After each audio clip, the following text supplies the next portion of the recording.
Hi, my name is Sharon, and I have been attending Summit since January of 2000.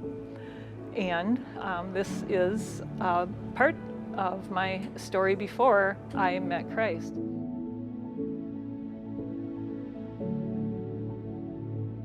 I was married with two small children, and I found myself divorced and kind of flailing, not knowing what to do. And I began doing data entry because I didn't feel like I could go back to my old job, and data entry is the only thing I really knew what to do. And I already had trouble with carpal tunnel syndrome. So I had got myself in a really big mess, and escaping out of an abusive relationship, I was desperate, and I was going to my job. And I had been listening on the radio to a station that played blues and jazz. And in the morning, it would have a gospel channel on there. And so I wouldn't change the channel because I didn't want to lose it. And eventually I started listening.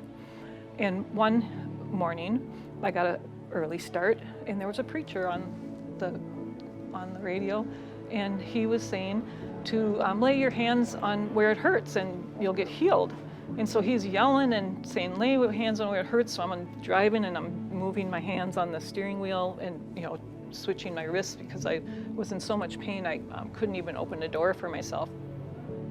And I didn't think anything of it. And then my blues channel came on or something and went on with life. And a few days later, I realized my hands didn't hurt anymore. And so I started to pay attention. And I ended up going to a church where I didn't meet Christ, and I was going there for quite some time listening to the preacher, and I'd never heard Jesus talked about that way before in all his love, and really hearing the gospel really for the first time. And one day I was going up the stairs past him and his niece as they were talking about Jesus' love. So I always call it the crazy way that God brought me about to be saved.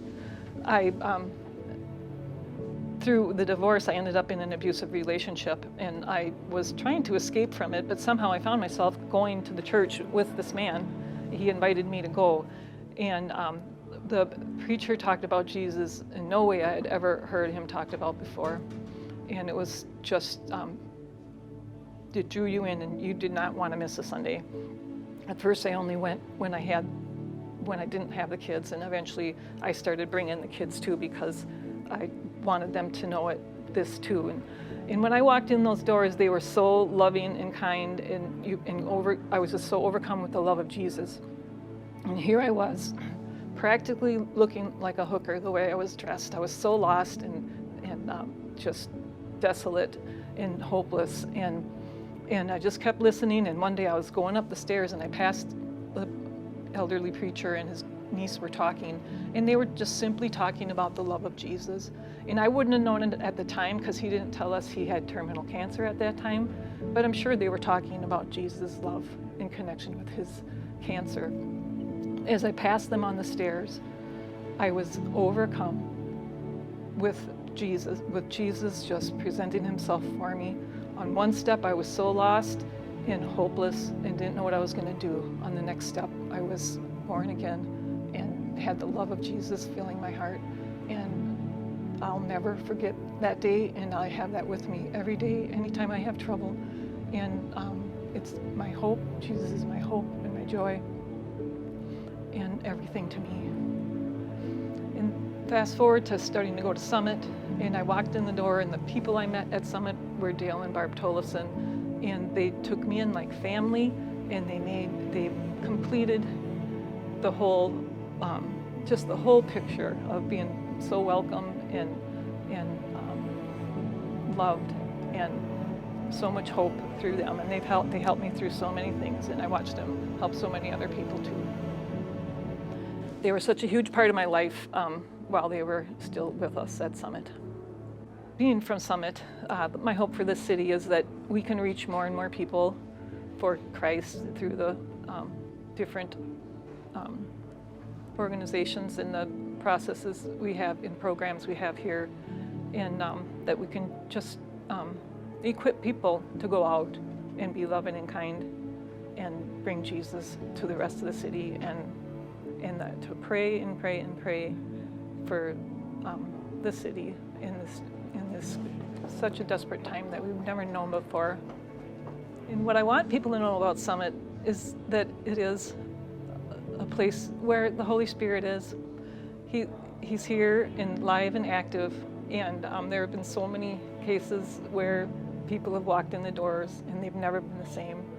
And we at Summit need to know that and live that and understand that when we invite someone or greet someone or meet someone here, that we don't know what the Holy Spirit's going to do, and He works in marvelous ways here at Summit, and He's healed people from so many things, situations, alcohol, drugs, resolved conflicts and healed family conflicts, and we've walked people through horrible things you couldn't imagine, and out the other end, they've stuck with it, and because of the love and the acceptance at Summit and their feeling of belonging and support.